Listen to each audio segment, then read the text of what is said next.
3 그리고 4주의 일진사주 명리학 제391강 시작하도록 하겠습니다. 자, 오늘은 양력으로 2019년 12월 2일이고요. 음력으로는 2019년 11월 6일입니다. 오늘 주어지는 명식은 기해년, 을해월, 개유일이 되겠고 오늘의 일지는 개유가 되겠습니다. 자, 오늘 공부해야 할 명식 개수일간이 해월에 태어난 사주 명식이 되겠죠. 자, 제일 중요한 건 일간이라고 말했고 그 다음으로 중요한 것 월령, 월지가 되겠습니다. 개수, 일간이라고 하는 것은 그 사람, 그 어떤 영화의 어떤 삶의 주인공과 같은 것이고요. 월지라고 하는 것은 그 주인공이 어느 환경에 있느냐를 보는 것이기 때문에 매우 중요하다. 즉 A라고 하는 어떤 주체가 한국에 있느냐, 미국에 있느냐, 아니면 북한에 있느냐, 아니면 저기 서유럽, 뭐 영국에 있느냐, 이렇게 됐을 때 똑같은 주체라 하더라도 어느 환경에 있느냐에 따라서 삶이 달라질 수 있겠죠. 북한에 좀 있으면 그래도 좀 힘들겠죠. 그렇죠. 그래도 남한에 있을 때도 어디에 대도시에 있느냐, 아니면 저기 시골에 있느냐에 따라서 예를 들어서 공부를 학업을 해야 되는 입장에서는 시골에 있는 거 그렇게 좀 썩 좋지는 않을 겁니다. 물론 인터넷이라든가 이런 것들이 이제 원격으로 있어 이제 학습하는 체계 프로그램들이 있어서 좋긴 하겠지만 역시 그 옛말에 말은 제주도로 보내고 사람은 서울로 보내라는 말이 있듯이 사람이라고 하는 것은 또 이렇게 사람들과 이게 더불어서 살아야 하는 그런 환경이 필요한 것이죠. 이건 비근한 예로 이제 예를 든 것이고 개수라고 하는 것이 주인공이라고 하면 그 주인공이 어느 환경에 있느냐가 그만큼 중요하다라고 하는 것을 제가 말씀드린 것이다라고 생각하시면 되겠습니다. 자, 개수라고 하는 것 어저께 임수에 대해서 공부를 한 것이고요. 임수라고 하는 것 복습을 하게 되면 임수는 양수에 해당이 되는 것이고요. 양수라고 하는 임수는 대해수라고 말씀을 드렸습니다. 즉 큰 바닷물이라고 볼 수가 있겠고 강이라든가 호수 같은 것으로 볼 수가 있어요. 하지만 오늘 공부하게 되는 개수라고 하는 것은 양수에 대비되는 개념으로서 음수라고 하는 것이고 음수라고 하는 이 개수라고 하는 것은 비유를 할 때 뭘로 비유를 할 수 있냐면 우로수로 이렇게 비유를 할 수 있겠습니다. 그래서 양수인 임수, 대해수 뭐예요? 바다 엄청나게 넓고 깊죠. 뭐 강도 넓고 굉장히 깊고 그 길이도 엄청나게 깁니다. 하지만 우로수라고 하는 것 이슬비 같은 것이고요. 그 다음에 이슬과 같은 것이고 가을이나 깊은 겨울에 내리게 되면 설이라든가 아니면 뭐예요? 눈과 같은 그런 것에 해당이 되는 것이 우로수에 해당이 됐죠. 자, 일단 임수가 됐던 개수가 됐던 수라고 하는 것은 지혜를 뜻하죠. 지혜. 자, 우리가 의예지신이라고 합니다. 여기 어질 인자를 쓰죠. 인을 주관하는 것은 목이 주관을 하는 것이고요. 의를 주관하는 것, 의로움 이런 것을 주관하는 것은 금이 주관을 하는 것이고 그 다음에 예를 주관하는 것, 예의, 범절 이런 거를 주관하는 것은 바로 화가 주관을 하는 것이고요. 그 다음에 지혜를 주관하는 것은 바로 수가 주관을 하는 것이고 믿음, 신을 주관하는 것은 바로 토가 주관을 한다라고 해서 이렇게 정리를 해두시면 되겠죠. 그래서 인의예지 신은 순서대로 목, 금, 화, 수, 토가 관장을 하게 되는데 오늘 개수, 어저께 임수는 뭐예요? 인의예지 신 중에서 지혜, 즉 지혜를 관장한다라고 볼 수 있겠습니다. 지혜롭다라고 하죠. 물이라고 하는 것은 고정되어 있지 않죠. 동그란 그릇에 넣으면 동그랗게 되고요. 네모난 그릇에 놓게 되면 네모나게 변하죠. 그 다음에 물이라고 하는 것은 항상 위에서 아래로 흐르지 아래에서 위로 흐르는 물은 없습니다. 물론 이제 펌프라든가 이렇게 인위적으로 힘을 가했을 때는 그 힘만큼 위로 올라갔다 하더라도 다시 밑으로 떨어지게 되겠고요. 밑에 땅에 닿는 순간부터는 바로 아래로 흐르려고 하는 즉 순리를 따르고자 하는 것이 바로 이 수에 해당이 되고 그 다음에 또 지혜로운 그런 마음을 갖고 있는 것이 바로 수입니다. 그래서 임수일간이 됐든 개수일간이 됐든 대체적으로 머리가 좋고 지혜로운 그런 사람들이 많이 있습니다. 물론 이제 수라고 하는 것도 무조건 지혜로운 것이 아니고요. 좋게 융통성 있게 조화가 되어야지만 아주 진짜 좋은 지혜 예를 들면 이제 에디슨 같은 발명왕은 뭐예요? 전기도 발명하고 그다음에 전구도 발명하고 해서 여러 가지 발명을 품을 고안을 해서 인류를 굉장히 풍족하고 편리하게 만들어주죠. 그러한 지혜는 진짜 큰 대지혜로 볼 수가 있겠지만 경우에 따라서는 뭐예요? 자기의 안위와 자기의 이익을 위해서 머리를 쓰는 사람들이 있습니다. 그거는 지혜라고 우리가 표현하지 않죠. 그거는 좀 유식하게 표현하면 간지라고 이렇게 표현해요. 간지. 이 간지가 아니죠. 간지는 이 간지가 아니라 간사한 지혜라고 해서 요 간지를 이렇게 간사한 지혜, 요게 바로 간지에 이렇게 해당이 되고요. 우리가 그냥 편하게 우리 그냥 일상 용어로 이렇게 할 때는 뭐예요? 이렇게 쓰죠. 이렇게 씁니다. 이렇게. 그래서 지혜라고 하는 것이 사람을 위해서 널리 홍익인간이라고 하죠. 이렇게 넓게 사람들을 위해서 이렇게 머리 쓰는 것은 그야말로 지혜지만 어떤 이기적인 어떤 자기의 안이나 이익을 위한 것은 바로 간지, 이렇게 한다라고 하는 것 생각해 두시고요. 될 수 있으면 사람 한 번 태어나서 한 번 죽습니다. 모든 사람이 공평한 건 그거 하나밖에 없는 것 같아요. 뭐 다른 건 뭐 서로 불공평할 수도 있고, 누가 더 좋은 집안에 부잣집에 태어났으면 얼마나 좋겠어요. 누가 뭐 흙수저로 태어나서 이렇게 살고 싶냐고요. 다 금수저 되고 싶지. 하지만 공평한 건 뭐냐면 딱 한 번 태어나서 딱 한 번 죽는다라고 하는 것은 공평한 것 같아요. 어떤 분들도 이렇게 뭐 죽었다 깨어났다라고 하는 사람들인데, 그거는 이제 보편 타당한 그런 것은 아니고 일반적으로 한 번 태어나서 한 번 죽는다. 물론 또 뒤로 윤회를 하느냐 뭐 이런 것까지 또 따지면 좀 머리가 아프겠지만, 하여튼 한 번 태어나서 한 번 죽는데 한 번 뭐예요? 좀 멋있게 진짜 영화 주인공처럼 이렇게 사는 것도 좋은데, 이게 환경에 따라서 주어지는 어떤 안 좋은 여건이라든가 이런 것 때문에 사람들이 스트레스도 많이 받고 좀 어려움도 많이 겪고, 그 다음에 또 눈물도 많이 흘리는 그런 경우도 있고, 한숨도 많이 짓는 그 경우도 이렇게 많이 있습니다. 저도 이제 상담 같은 걸 이렇게 해보게 되면은, 좋아서 상담하는 사람은 10명 중에 없어요. 100명 중에 뭐 한두 명 정도 있을까 말까. 그냥 저 합격했어요, 내지는 저 어디 투자해야 되는데 어디에 투자했으면 좋을까요, 뭐 이런 정도 있는데, 거의 대부분이, 거의 뭐 90% 이상이 다 어려워서, 힘들어서, 자식 때문에, 돈 문제 때문에, 남편 때문에, 처 때문에, 부모님 때문에 진짜 자기 맘대로, 자기 뜻대로 되는 것이 하나도 없어서, 그죠? 나도 남들처럼 좀 뭐 떵떵거리고는 아니더라도 좀 사람 받으면서, 사람 대접해가면서 이렇게 살고 싶은데, 왜 주어지는 환경이라고 하는 것이 이렇게 불공정하고 불공평하게만 느껴지는지 참 한탄스러워서 전화하는 사람들이 되게 많다라고 하는 겁니다. 그래서 이왕이면은 머리를 쓰더라도 같이 공평, 정대한, 그리고 좀 서로 간에 인간답게 좀 따뜻한 온정을 느낄 수 있도록 좀 그러한 좀 좋은 머리, 좋은 지혜를 쓰게 된다라고 하면, 아무래도 이 세상은 각박하기보다는 좀 더 따뜻한 온정이 흐르는 그러한 사회가 되지 않을까, 이렇게 생각을 하고요. 그래도 아직은 과반수 이상이, 좀 많은 사람들이 나쁜 생각보다는 좋은 생각, 따뜻한 마음, 남을 배려하고 남을 도와주고자 하는 마음, 그런 마음이기 때문에 이 사회가 아직은 그래도 살기 어려운 사회가 아니라 살기 좋은 세상이다라고 아직은 생각하고 싶은 것이 또 저의 어떤 개인적인 생각이기도 합니다. 오늘 개수하면서 갑자기 이제 지혜가 이렇게 나와가지고 한번 개인적인 그냥 푸념을 한번 이렇게 얘기해 본 것이고요. 수라고 하는 것, 개수가 됐던 임수가 됐던 이 지혜를 뜻한다라고 하는 것이고, 간지라든가 이런 거보다는 서로 우리가 따뜻한 마음을 갖고 한번 살아보자라고 하는 것, 굉장히 좋은 것이다라는 생각을 합니다. 자, 임수라고 하는 것, 어저께 공부를 할 때 대해수라고 설명을 드렸고요. 이 대해수라고 하는 것 뭐라고 했어요? 큰 바다이기 때문에, 큰 물이기 때문에 왕하면 충분한 성질, 뭐 휘몰아치고 쓰나미가 일고 너울이 치고 파도가 치는 그러한 엄청난 파괴력을 지닌 에너지를 갖고 있기 때문에 토로서 제방을 해야 된다. 그때 제방을 하는 것은 뭐예요?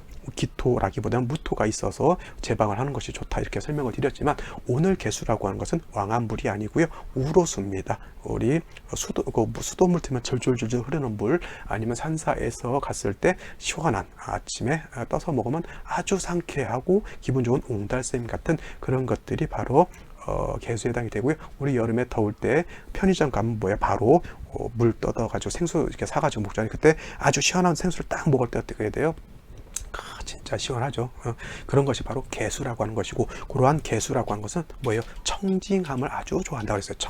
청징이라고 하는 것은 맑고 깨끗하다라고 하는 것이고요. 우리가 먹는 물이 색깔이 뿌옇거나 내지는 부유물질이 있거나 뭐 그런 거 있잖아요. 어떤 때 제가 어렸을 때는 누군가가 그 개구리 담아놓은 물인지도 모르고, 개구리가 없으니까 물이 있길래 또 그 물을 내가 먹은 적도 있고, 그래서 하여튼 뭐 그래 찜찜했던 적이 있었습니다. 그래서 물이라고 하는 것은 맑고 깨끗해야지만 먹을 수 있다라고 하는 것. 그러니까 개수를 생각하실 때는 사람이 먹을 수 있는 아주 시원하고 맑고 깨끗한 그러한 물로 이렇게 생각하시면 되고요. 탁기가 생긴다거나 흙이 들어간다고 해서 이게 혼탁해지게 되면 개수는 용도가 떨어진다라고 볼 수가 있겠습니다. 그래서 임수는 무토 보는 것을 좋아한다라고 하더라도 같은 수인 개수는 토를 보는 것 좋아하지 않습니다. 무기토 보는 것을 좋아하지 않아요. 무토를 보게 되면 개수가 쉬운 말로 조그만한 옹달샘이 있는데 거기다가 덤프 트럭으로 흙을 와장창 붓는 거하고 똑같습니다. 그러면 어떻게 돼요? 옹달샘이 매몰돼 버리죠. 없어져 버립니다. 기토가 있으면 매몰될 정도는 아니지만 물속에 부유물질이라든가 아니면 흙탕물이 이렇게 섞여져 있는 것 같아요. 여러분들 흙탕물 먹으라면 절대 먹지 않습니다. 그죠? 그와 같아요. 개수라고 하는 것 절대 토를 보는 것 좋아하지 않고요. 개수 일간들은 토를 보게 되면 신경이 매우 예민해지고요. 그 다음에 뭐랄까 스트레스를 굉장히 많이 받아요. 왜냐면 개수는 나 자신은 뭐예요? 맑고 깨끗한 것을 좋아하는데 무기토를 보게 되면 어떻게 됩니까? 언제 내가 매몰될지, 언제 내가 탁수가 될지 이렇게 굉장히 어려운 것이죠. 제가 옛날 어렸을 때 뭐죠? 미래소년 코난이라고 하는 만화 영화를 봤죠. 물론 일본 애니메이션이었고요. 뭐 나름대로 아주 재밌게 봤던 애니메이션이었습니다. 그때 서울에서는 제 11번 MBC에서 비장미소녀 캔디를 했었고 9번인가 7번에서 미래소년 코난을 했던 기억이 납니다. 그래서 누나들은 캔디를 보려고 하고 저는 코난을 보려고 하고 해서 아주 그냥 그 전쟁이 벌어졌었죠. 근데 그때 나나라고 하는 여자 애기가 사막에서 쓰러졌을 때 굉장히 토가 많은 그러한 지역이잖아요.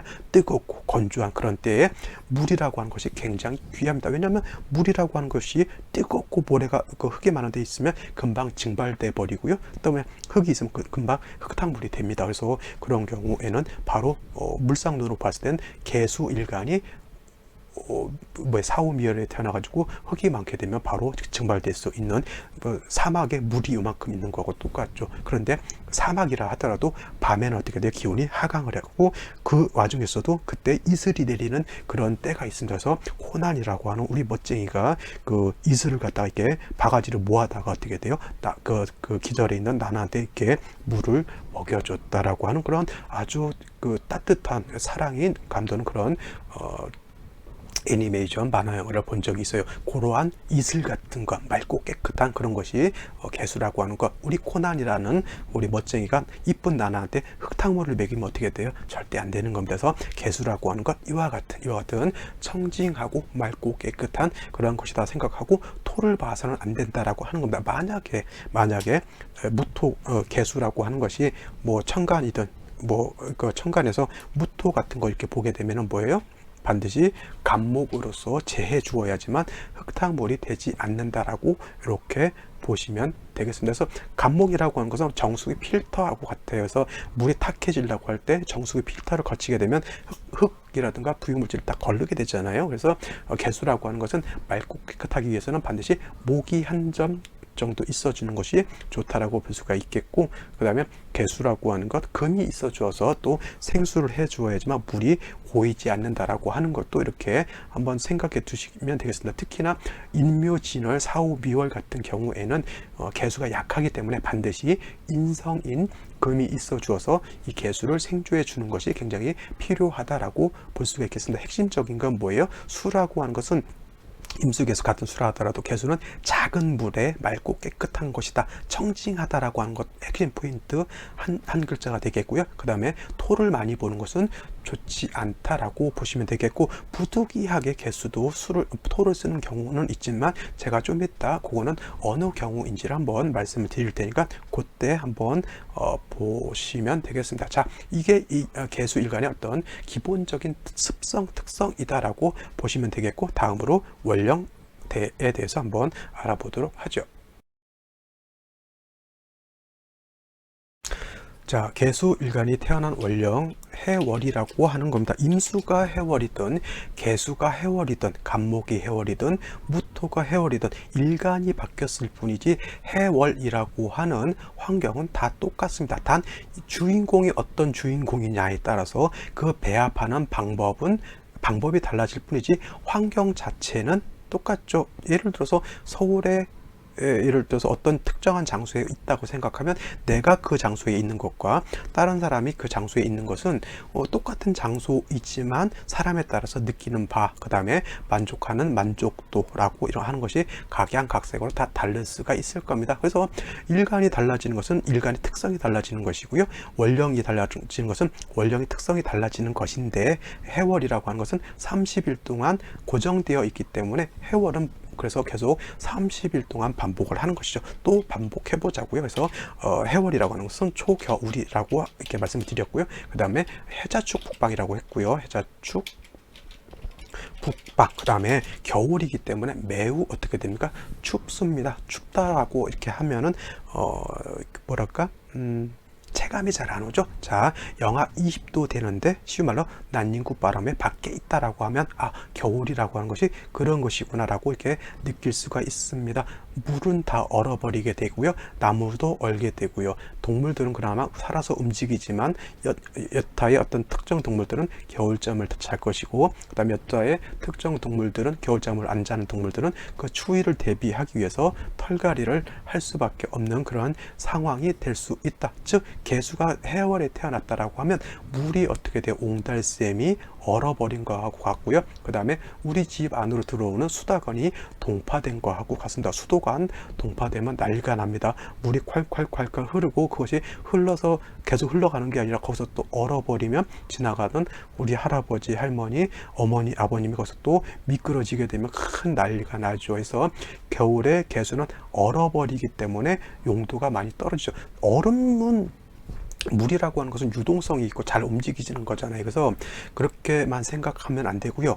겨울에 물이라고 하는 것은 얼어져 있기 때문에 물이라 하더라도 마치 금과 같아지고요. 그 다음에 수라고 하는 것이 왕해지면 왕해질수록 그 성깔은 토와 같은 성깔을 나타나게 돼요. 여러분, 자, 우리 다이빙 같은 거, 올림픽 같은 데서 다이빙 같은 거 하잖아요. 그 다음에 한강에서 또 극단적인 어떤 생각으로 이렇게 뛰어내리시는 분들도 있습니다. 물론 그 사람들이 물에 빠져서 익사하는 경우도 있겠지만, 높은 곳에서 이게 밑으로 떨어졌을 때 땅에서 떨어져도 충격이 굉장히 크지만 물이 있잖아요. 물 위로 떨어졌을 때도 잘못 떨어지게 되면 기절을 합니다. 기절을 해. 그 충격이 굉장히 크고요. 잘못 떨어지면 장파열도 일어날 수가 있잖아요. 그래서 스쿠버 하는 사람들 그러니까 다이빙 하는 사람들이 어떻게 떨어지느냐에 따라서 일직선으로 곧게 떨어지게 되면은 물에 대한 어떤 충격을 가장 줄여서 다이빙하게 되고, 물도 주변으로 튀는 것이 굉장히 적겠죠. 근데 예를 들어서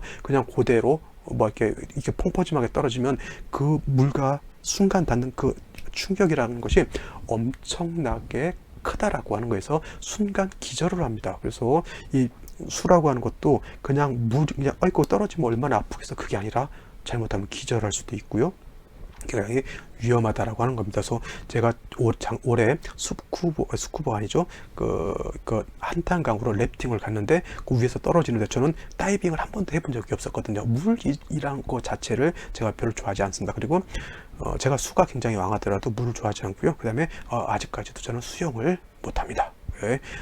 저는 이게 물 들어가면 꺼내줄 때까지 그냥 거기서 그냥 있고, 아니 죽으면 죽었지 내가 해서 이제 물속에 들어가는 것 자체를 안 해요. 근데 구명조끼 입고 이제 래프팅을 해봤는데 재밌어요 나름. 근데 거기 위에 돌 위에 가서 떨어지려니까 아찔하더라고요. 아찔하던데 주변에 이제 같은 동료들이 있기 때문에 그것도 놈들 다 이렇게 다이빙을 하는데 혼자 안 하면 전문 용어로 상당히 쪽팔리기 때문에 그냥 뛰어내리는데 역시 아찔하더라.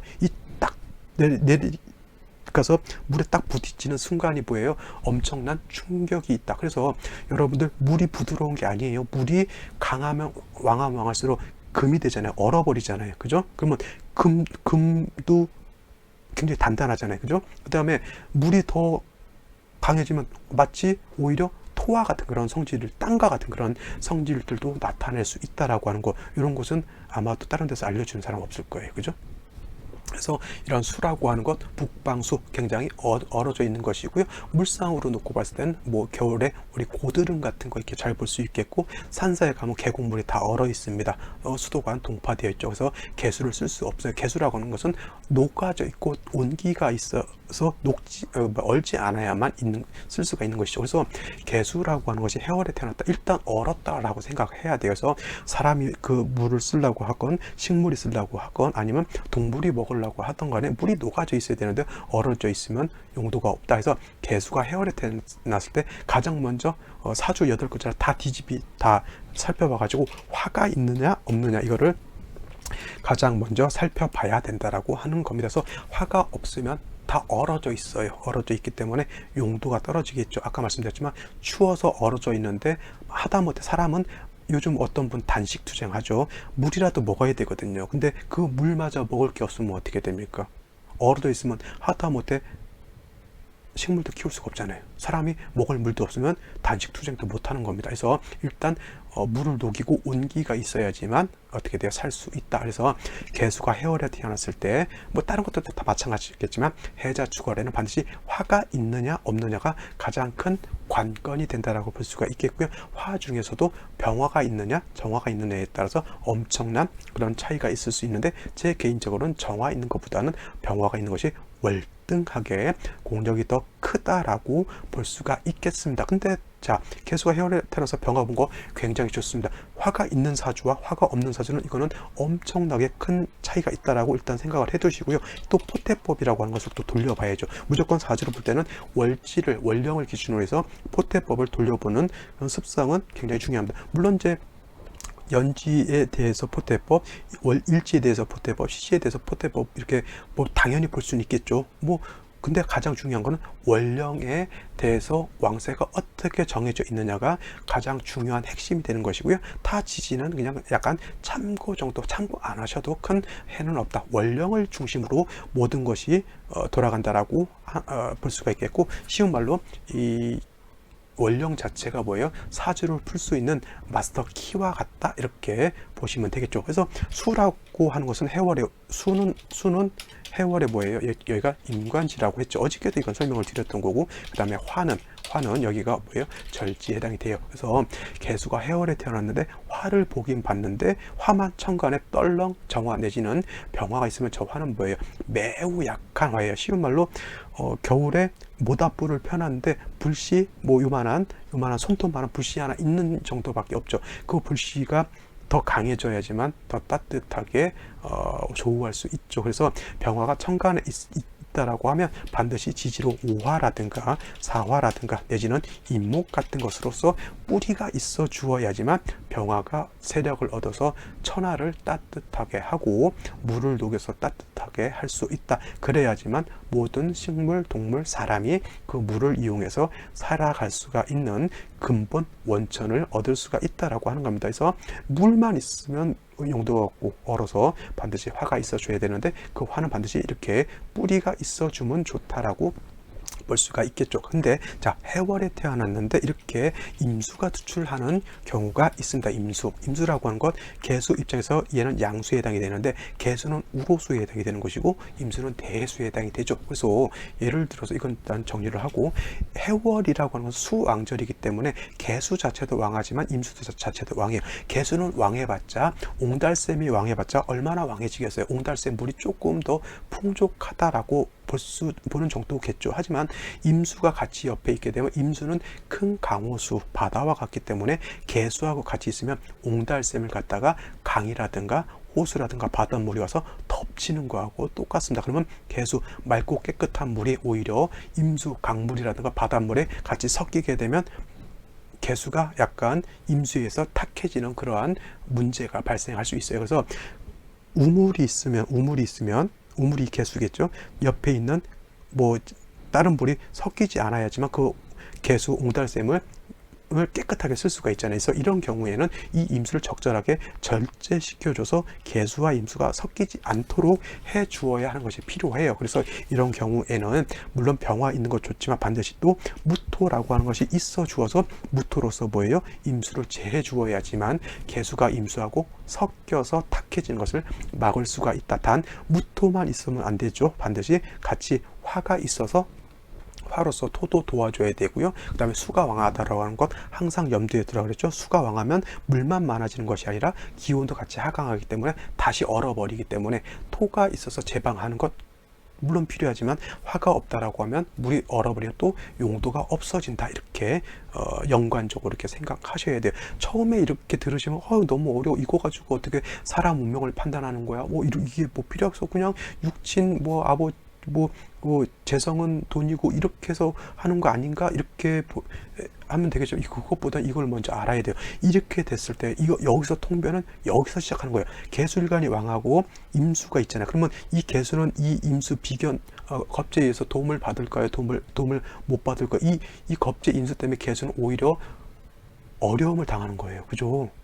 나의 개수의 깨끗함, 맑고 깨끗함을 임수에 의해서 내가 어려움을 당하는 거잖아요. 그럼 이런 사람들이 형제 덕, 친구 덕 이런 게 있어요, 없어요? 없다는 얘기예요. 그죠? 없다는 얘기지. 겁제가 있어서 나를 해를 주는 거니까. 이런 경우에 무토가 있게 되면 개수 입장에서 원래 개수라고 하는 것은 관성을 쓰지 않는다 하더라도 이런 경우에는 부득이하게 임수를 제하기 위해서 관성을 써야 되잖아요. 그러면 이 개수는 정관을 쓰게 되니까 관운이 있어요, 없어요? 관운이 당연히 있는 것이고요. 그 다음에 만약에 이게 여자였다라고 하면 정관이잖아요. 근데 만약에 연간에 저렇게 정관이 있으면 빨리 결혼할 수 있겠죠. 그 다음에 무토만 있는 것이 아니라 또 화가 있어서 생재해 주게 되면은 화라고 하는 건 재성이죠. 재물을 많이 얻을 수 있고 재성의 용도가 있으니까 재물도 많이 얻을 수가 있겠고 남자를 갖다가 내가 돈을 많이 벌어서 뭐예요?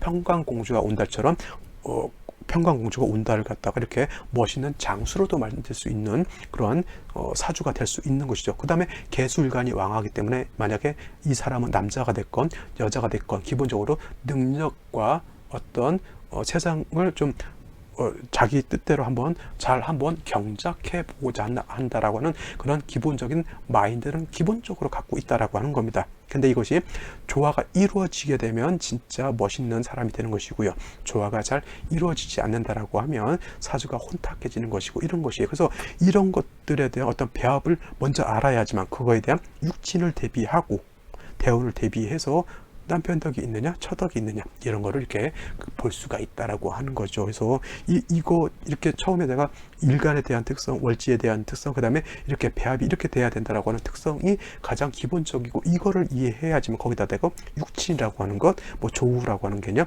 이런 것들을 더 개입해서 이제 그때부터 통변을 하게 되면 아주 멋있고 리얼한 아주 통변이 될 수 있는 것이다 이렇게 보시면 되겠습니다. 해서 개수라고 하는 것 해월에 태어나게 되면 반드시 화가 있어 줘야 되는 것이고요. 화만 있어서는 안 되고 반드시 그 화는 뿌리가 있어 줘야 된다라고 하는 것도 하나의 포인트가 될 수 있을 것이고 해월에 임수가 투출되어 있을 때는 비록 개수라 하더라도 무토로서 임수를 제방하고 화로서 무토를 도와주고 그 다음에 따뜻하게 조우를 하게 되면 사주가 잘 중화된 사주가 될 수 있다 이렇게 보시면 되겠습니다.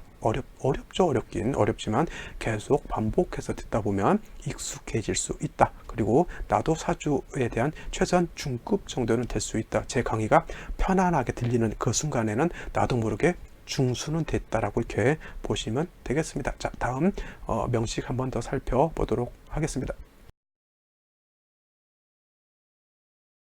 자, 오늘의 명식은 개수가 해월에 태어난 사주 명식이 되겠죠. 그 다음에 이건 일단 지워놓고요. 자, 격을 먼저 놓고 보게 되는데 격을 놓고 볼 때는 항상 일간과 월지를 놓고 보는 것이고요. 그 다음에 월지에 있는 지장간이 어떤 것이 있느냐를 먼저 보는 것이 가장 먼저 순서가 되겠죠. 그래서 이렇게 되어 있다라고 보면 되죠. 자, 이렇게 되면 어저께 임수가 해월에 태어났을 때는 양수인 임수가 걸록월에 태어났기 때문에 그냥 걸록격이라고 놓고 보게 되는데 음수인 개수는 해월에 태어났다라고 해도 걸록격으로 보기는 어려워요. 개수라고 하는 것은 자월에 태어났을 때 걸록격으로 보게 되는데 그렇다고 이거 일간이 왕한데 특수한 격으로 또 어떤 사람들처럼 겁제격이다 이런 것은 격이 없기 때문에 그냥 제 생각으로는 그냥 준한다라고 하는 뭐뭇에 준한다 그냥 그거에 준해서 본다라고 하는 그런 개념으로서 그냥 뭐예요? 걸록격으로 이렇게 생각하시면 되겠습니다. 근데 예를 들어서 이 해중 안에는 지장간이 이런 것들이 들어있는데 이 안에서 해중에 있는 간목이 이렇게 투출하게 되면 이때는 뭐예요? 걸록격, 이렇게 중걸록격이 아니라 얘를 가지고 격을 잡게 되니까 얘는 뭐예요? 상관이죠. 상관 격으로 받게 되는데 수는 왕하고 목은 수에 비해서 약하기 때문에 상관이라 하더라도 이거는 뭐예요? 수목 가상관 격이 된다라고 볼 수가 있겠습니다. 가상관이라고 하는 것은 일간이 왕하고 상관이 약한 것을 말하는 것이고요. 진상관이라고 하는 것은 뭐예요?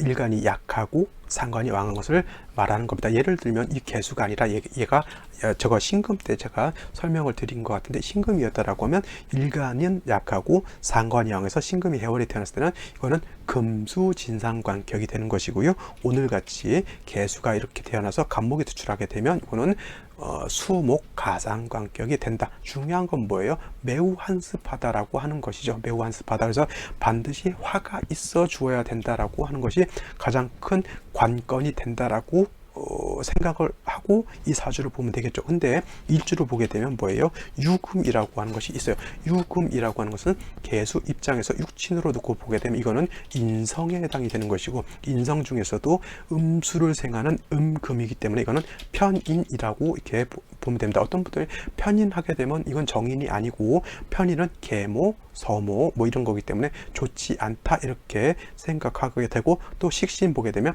편인 도식이 되기 때문에 편인은 있는 것보다 없는 것이 좋다 이렇게 생각할 수도 있겠지만 그거는 뭐 그냥 그냥 한 개인의 어떤 생각일 뿐이라고 생각하고요. 개수가 유금을 보는 거는 경우에 따라서 좀 다를 수는 있겠지만 신금으로서 그 개수를 생각하는 것보다는 유금으로서 개수를 생각하는 것이 오히려 맑고 깨끗할 수가 있어요. 왜냐하면 신금이라고 하는 것은 그 안에 지장간이 무토 경금이기 때문에 약간 탁기가 있다라고 볼 수 있겠지만 유금이라고 하는 것은 뭐예요? 지장간이 유 안에는 지장간이 순수한 경금, 신금이 있어요. 물론 유 중에 있는 거는 핵심은 신금이 되겠죠. 신금은 맑고 깨끗한 금이기 때문에 이 금으로서 개수를 향하게 되면 금도 깨끗하고 물도 깨끗하다라고 봐서 이거는 음생음의 공이 있다라고 해요. 음생음의 공이 있다라고 이렇게 표현을 합니다. 이필공자가 아니라 요 공공자를 쓰겠죠. 그래서 이렇게 음생음의 공이 있다. 이거 수가 왕하다라고 하더라도 해월의 수가 왕하다라고 하더라도 개수의 입장에서는 유금 하나 정도 있는 것은 크게 나쁘지 않아요. 왜냐하면 해월의 개수가 왕하다라고 하는 것은 옹달샘에 물이 좀 많다라고 하는 그런 개념인데 그렇다고 해서 금이 없다라고 하면 물이 고이게 되잖아요. 그래서 겨울이라 하더라도 뭐 유금 같은 거 하나 정도, 신금은 좀 부담스럽고 유금 같은 거 하나 있으면 물이 계속 겨울에도 흐를 수 있다. 이런 거 있죠. 우리가 겨울에 수도관이 얼어요. 그러면 수도관이 얼지 않게 하기 위해서는 온열선을 깔아서 따뜻하게 해주는 방법도 있지만은 물을 꼭지를 살짝 틀어놓게 되면 물이 졸졸졸졸 흐르게 되면 그것은 얼지가 않아요.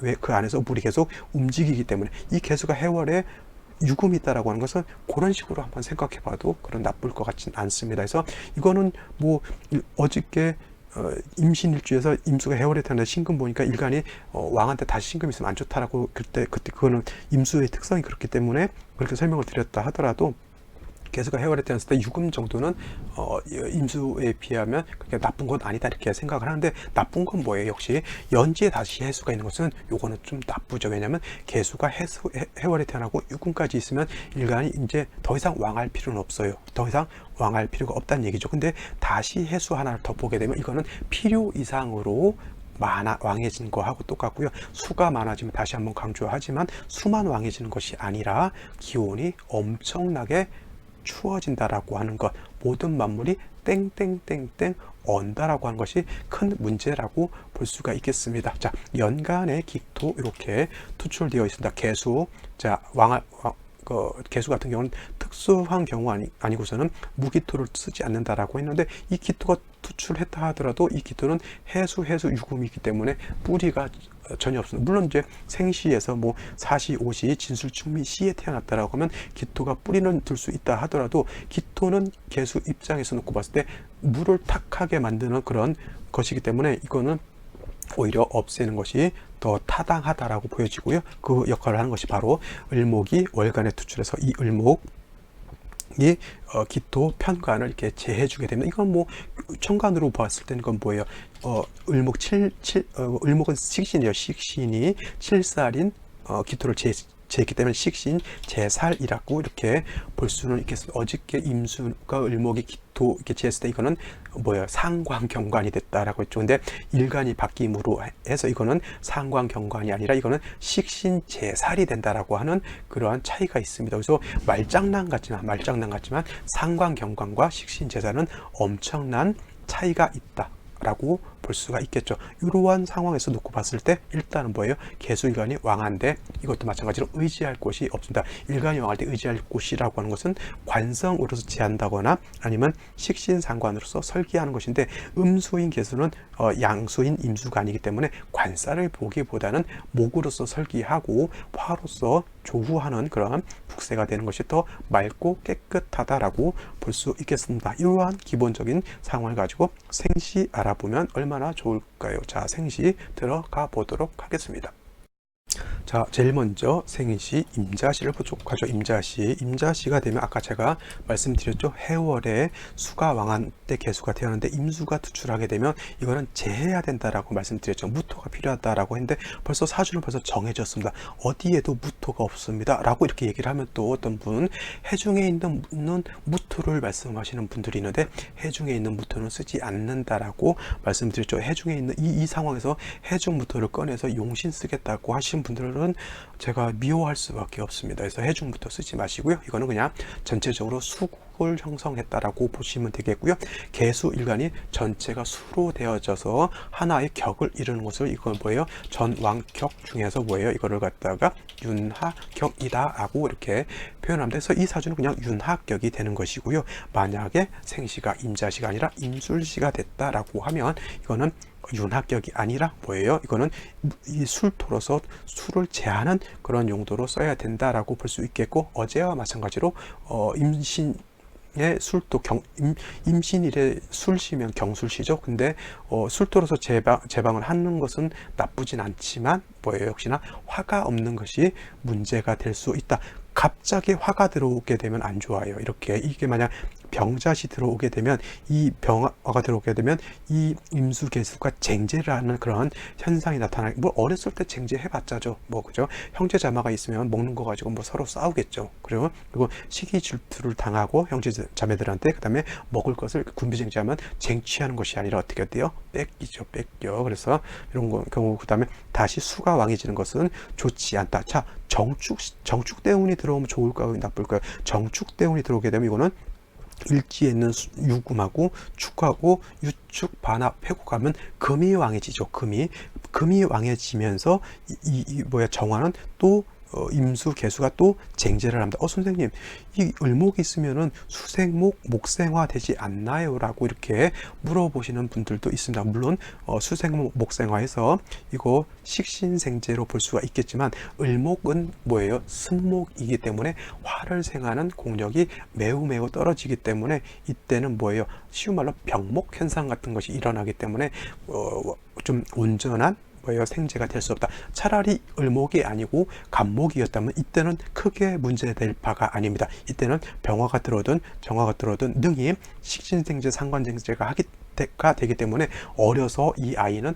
공부를 잘하는 그러한, 머리가 좀 잘 돌아가고 그다음에 표현도 잘하는 그런 아이가 될 수 있다라고 이렇게 볼 수가 있겠는데 뭐 이렇게 되면 좀 힘들어지겠죠. 다시 금수가 왕해지는 그러한 운으로 오게 되니까 그렇겠죠. 자, 다음으로 갑인시를 한번 보도록 하죠. 갑인시.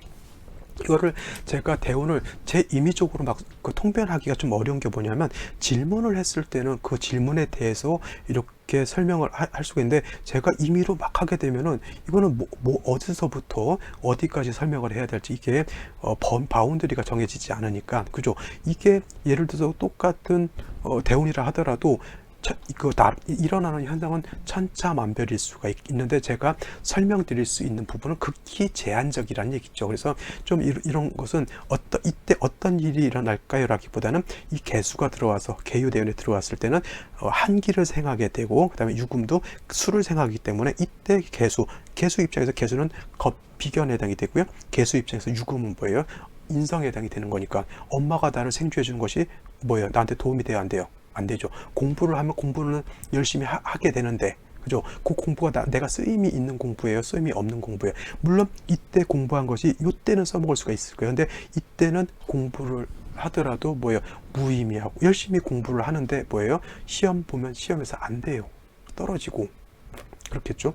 그것도 이제 생시에 따라서 달라지게 되죠. 이거 갑인시 같으면 그래도 쓸만해요. 왜냐하면 갑인시 같으면 왕수의 기운을 목이 설하고 그 다음에 인중에 있는 병화 가지고 조우를 하기 때문에 여기 있는 주어지는 생시들 중에서 그래도 갑인시 정도는 나쁘지 않은 생시로 볼 수가 있겠죠. 그죠?